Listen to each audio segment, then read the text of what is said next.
मङ्गलाकलाकदम्बमञ्जरी रसप्रवाहमाधुरि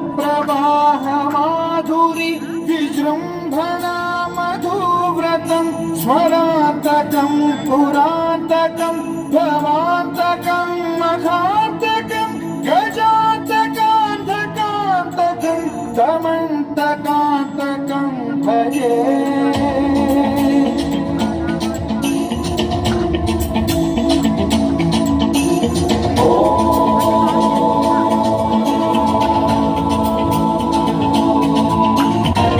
नित्यमेव मुक्तमुक्तमुक्तमस्तमं पठन् स्मरन् ब्रुवन्नरो विशुद्धिमेति सततं हरे गुरौ सुभक्तिमाशु याति नान्यथा गतिं विमोहनं हि देहिनां सुशङ्करस्य विमोहनं हि देहिनां सुशङ्करस्य विमोहनं हि देहिनां सुशङ्करस्य चिन्तनो।